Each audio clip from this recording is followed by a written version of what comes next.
ફરીથી એકવાર perfect teaching આપતી યુટ્યુબની ચેનલ એજ્યુકેરવી ડોક્ટર સતીશ પટેલ ચેનલમાં હું ફરીથી આપનું હાર્દિક સ્વાગત કરું છું.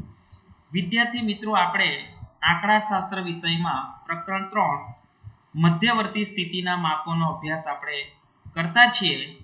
તેમાં આપણે 4 વિડીયો જોઈ ગયા હતા અને આજે આપણે વિડીયો નંબર 4 જોવાના છે.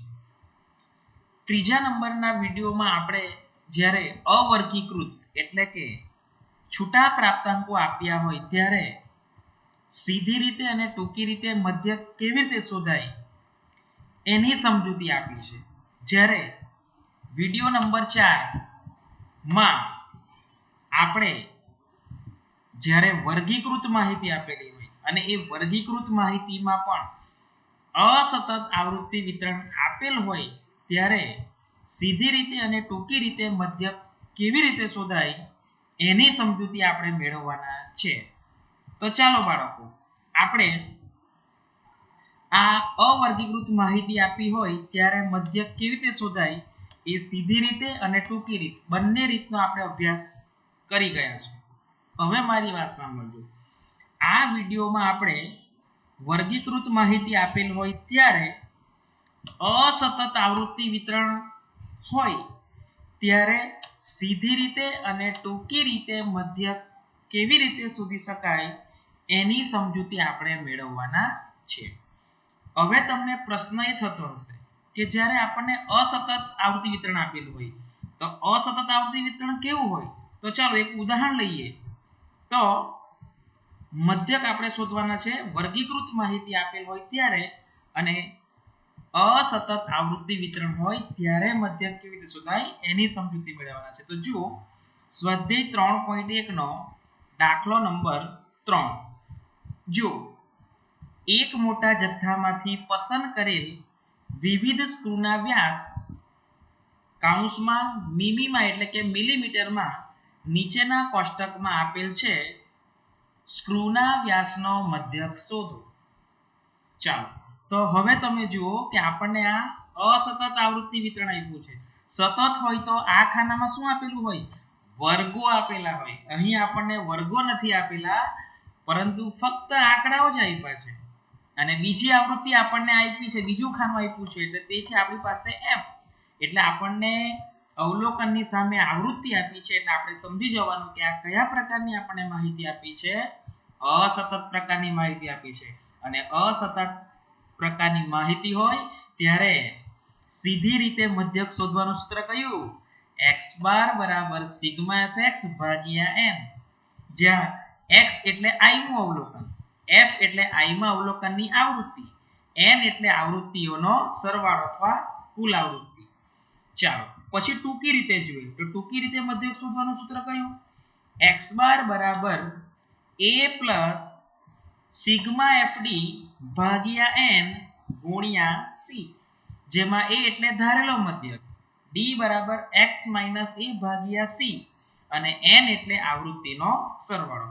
હવે આ સૂત્રમાં fd શું છે, c શું છે એની સમજૂતી હું દાખલો ગણું ને ત્યારે તમને આપીશ. તો ચાલો, હવે તમને એવો પ્રશ્ન થતો હશે કે સાહેબ આપણને સતત આવૃત્તિ વિતરણ આપ્યું હોય ત્યારે દાખલો સીધી રીતે ગણવાનો કે ટૂંકી રીતે ગણવાનો?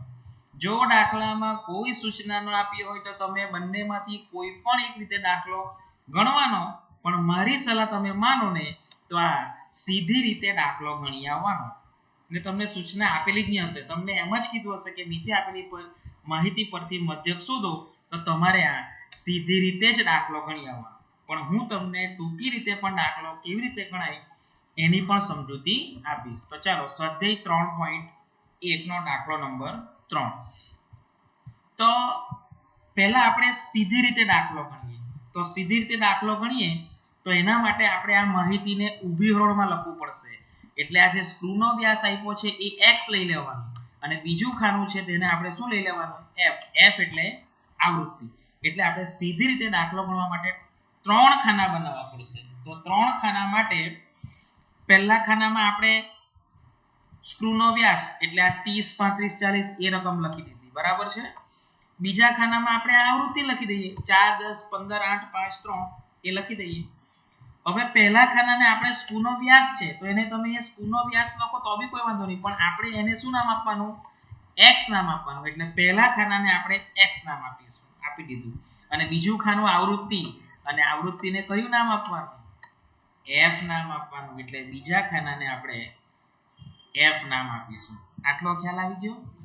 હવે આપણે સૂત્ર યાદ કરો. સીધી રીતે મધ્યક શોધવાનું હોય અને અસતત આવૃત્તિ વિતરણ આપેલ હોય ત્યારે મધ્યક સીધી રીતે શોધવાનું સૂત્ર છે x બાર બરાબર સિગ્મા fx ભાગ્યા n.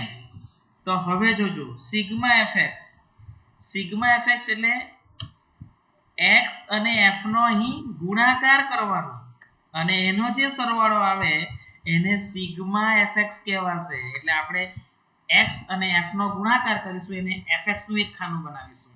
અને યાદ રાખો કે આ n એટલે શું?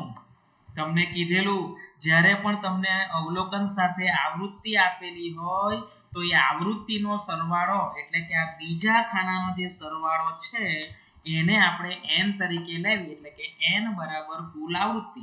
તો જો આપણે સૂત્ર ડિફાઇન કરીએ કે x એટલે i નું અવલોકન, એટલે જે x માં જે અવલોકન આપ્યા છે એ i નું અવલોકન, f એટલે i માં અવલોકનની આવૃત્તિ, એટલે 30 ની આવૃત્તિ 4, 35 ની આવૃત્તિ 10, 40 ની આવૃત્તિ 15, એને i માં અવલોકનની આવૃત્તિ કહેવાય. અને n એટલે આવૃત્તિનો સરવાળો એટલે કે કુલ આવૃત્તિ.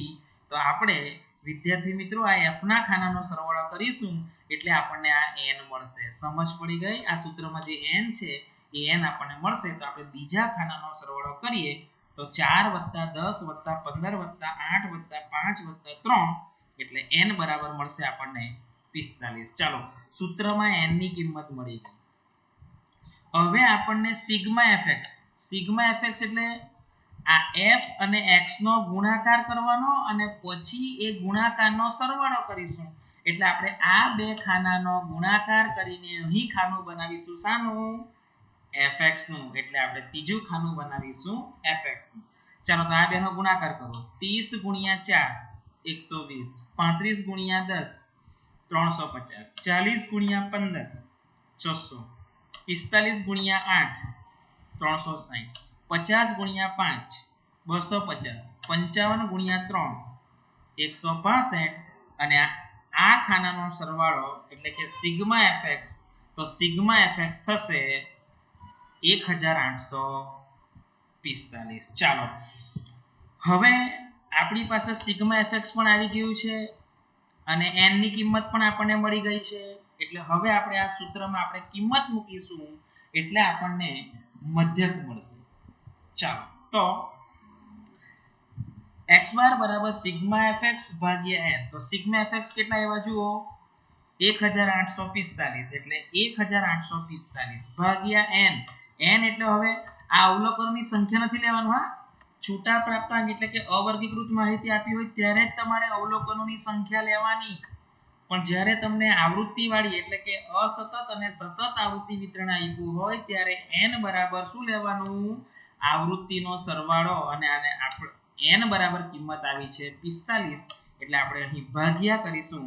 1845 ભાગ્યા 45 એટલે તમે 1845 ભાગ્યા 45 કરશો એટલે આપણને x બાર મળશે 41. અને x ની કિંમત આપણને શામાં આપેલી છે? જો મિલીમીટરમાં આપેલી છે. એટલે આપણો આ જે જવાબ આવ્યો 41 એની બાજુમાં શું લખાશે? મીમી એટલે કે મિલીમીટર લખાશે. એટલે જો સીધી રીતે તમારે દાખલો ગણવો હોય તો તમારે ફક્ત એક વધારાનું ખાનું કયું બનાવવું પડશે? fx નું ખાનું બનાવવું પડશે. એનો સરવાળો કરીને x બાર બરાબર સિગ્મા x ભાગ્યા n એમાં તમે કિંમત મૂકશો એટલે તમને મધ્યકનો જવાબ મળશે. એટલે હવે આપણે આ તો સીધી રીતે દાખલો ગણ્યો. તો વિદ્યાર્થી મિત્રો આપણો જવાબ 41 મિલીમીટર આવેલો છે એટલું તમે ધ્યાન રાખજો. અને હવે આપણે ટૂંકી રીતે દાખલો ગણીશું. તો પણ આપણને જવાબ તો એ જ મળશે. પણ ટૂંકી રીતમાં જ્યારે અસતત આવૃત્તિ વિતરણ આપેલું હોય ત્યારે ડી શોધવાનું થોડીક અલગ છે અને એમાં પણ યાદ રાખવાની ટ્રીક હું તમને સમજાવીશ કે જ્યારે અસતત આવૃત્તિ વિતરણ આપ્યું હોય ત્યારે ડી શોધવાનું આપણે x - a ભાગ્યા c તો c ની કિંમત કઈ લેવાની એની પણ બહુ સરસ સમજૂતી આપવાનું છે. ચાલો તો આ જ દાખલો સ્વાધ્યાય 3.1 ના ત્રીજા જ દાખલાને આપણે ટૂંકી રીતે પણ ગણીએ જવાબ આપણને 41 આવશે. ચાલો તો આપણે એના માટે આપણે સ્ક્રૂનો વ્યાસ અને સ્ક્રૂની સંખ્યા એને આપણે ઊભી હરોળમાં લખીશું અને આપણે 4 ખાના બનાવવા પડશે. ઓકે, તો 4 ખાના બનાવીશું 1 2 3 અને 4.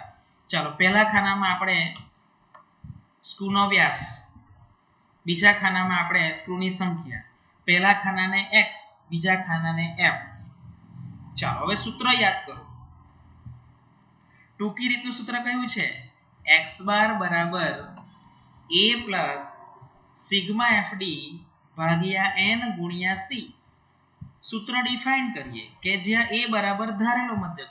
આપણે આ x ની કિંમતમાંથી કોઈ પણ એક કિંમત આપણે ધારીશું. જ્યારે આપણે આ d શોધીશું ને d, તો એ d શોધવા માટે આપણે x ની કોઈ પણ એક કિંમત a તરીકે ધારવા પડશે અને એને આપણે ધારેલો મધ્યક તરીકે લઈશું. પછી d બરાબર d કેવી રીતે શોધાશે? x - a ભાગ્યા c. અને આ x એટલે આપણને આ જે માહિતી આપેલી છે તે x, a એટલે ધારેલો મધ્યક ભાગ્યા c. તો c એટલે આ x ની બધી કિંમતને ભાગી શકાય તેવી અનુકૂળ કિંમત લેવાની. બરાબર છે?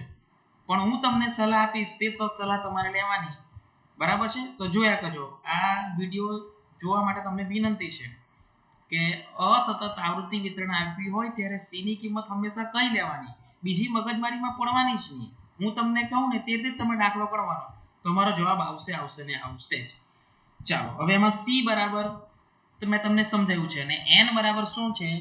આવૃત્તિનો સરવાળો અથવા તો કુલ આવૃત્તિ. એટલે આ f ના ખાનાનો સરવાળો એ n કહેવાશે. ચાલો તો n પહેલા શોધીએ. n બરાબર આપણે શોધી જ ગયા છે અને n બરાબર આનો સરવાળો કેટલો આવશે? 45. હવે આપણે આ ખાનું બનાવવાનું છે અને એ ખાનું આપણે શાનું બનાવવાનું છે? જો d નું ખાનું બનાવીશું. એટલે આ d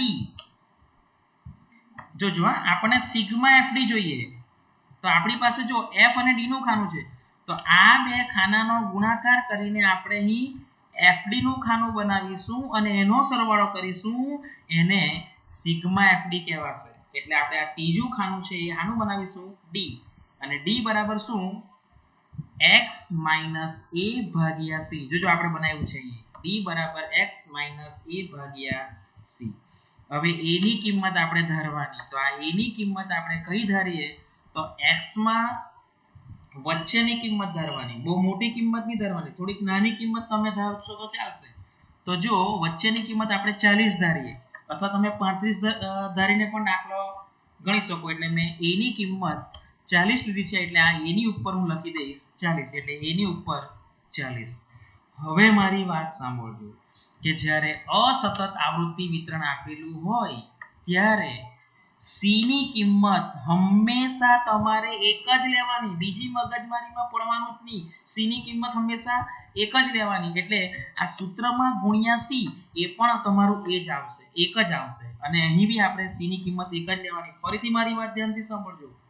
જ્યારે અસતત આવૃત્તિ વિતરણ આપ્યું હોય ત્યારે મારી સૂચના મુજબ તમારે c ની કિંમત એક જ લેવાની, બીજી મગજમારીમાં પડવાનું જ નહીં. સમજ પડી? એટલે આપણે c ની કિંમત 1 લઈશું. જો તમારે બીજી રીતે અનુકૂળ હોય ને તો જો આ x ની બધી કિંમતને 5 વડે ભાગી શકાય છે. બધાને 5 વડે ભાગી શકાય છે. જોજો તમે. તો બધાને 5 વડે ભાગી શકાય તો તમે c ની કિંમત અહીં 5 લઈને પણ દાખલો ગણી શકો. અને તમારે જ્યારે આ સૂત્ર મૂકશો ને તો ત્યારે સૂત્રમાં ગુણ્યા 5 મૂકવું પડશે. બરાબર? એટલે એ રીતે બી તમે દાખલો ગણી શકો. પણ એ બધી મગજમારીમાં તમારે 30 - 40 ભાગ્યા 5 અહીંયા કરવું પડે, 35 - 40 ભાગ્યા 5 એવું કરવું પડે. બરાબર છે? એ રીતે બી દાખલો ગણી શકાય. મતલબમાં c ની કિંમત તમે જે લીધી હોય તે કિંમત તમારે ગુણ્યા c કરવું પડશે. આ x ની કિંમતમાં તો બધી કિંમતને 5 વડે ભાગી શકાય છે એટલે આપણે 5 લીધું. કોઈવાર તમને એવી માહિતી આપેલી હશે કે અમુકને 2 વડે ભાગી શકાશે, અમુકને 3 વડે ભાગી શકાય, અમુકને 5 વડે ભાગી શકાય. તો બધી કિંમતે તમે ચેક કરવા જાઓ તો તમને કેટલો સમય લાગે. એના કરતાં તમારે સી ની કિંમત હંમેશા અસતત આવૃત્તિ વિતરણ આપેલું હોય ને ત્યારે એક જ લેવાની. એટલે જો મેં સી ની કિંમત પણ એક જ લીધી છે. ચાલો તો આપણે ડી નું ખાનું પૂરું કરી. તો ડી બરાબર શું છે? x - a ભાગ્યા c. તો a ની કિંમત 40 છે અને ભાગ્યા c એ તો એક જ છે એટલે 30 - 40 ભાગ્યા 1 જ કરો એટલે આપણે 1 ભાગ્યા 1 કરવા જ નહીં પડે. એટલે આપણે શોધીએ જોજો x - a એટલે 30 - 40 એટલે અહીં કિંમત આવશે -10. 35 - 40 ભાગ્યા 1 કરવાની જરૂર નથી કે ભાગ્યા 1 કરો તો એ જ આવશે એટલે 35 - 40 -5. 40 - 40 ભાગ્યા 1 0. 45 - 40 5. 50 - 40 10. 55 - 40 15. એનો સરવાળો આપણને જોઈતો નથી. આપણને તો f ગુણ્યા d એટલે એનો સરવાળો કરીને fd નું ખાનું બનાવીશું ને એનો સરવાળો જોઈએ છે. એટલે ચોથું ખાનું આપણે કઈ બનાવીશું? f ગુણ્યા d એટલે fd. ચાલો તો આ બે ખાનાનો ગુણાકાર કરીએ એટલે 4 ગુણ્યા -10 -40. 10 ગુણ્યા -5 -50. 15 ગુણ્યા 0 0. 8 ગુણ્યા 5 40. 5 ગુણ્યા 10 50. 3 ગુણ્યા 15 45.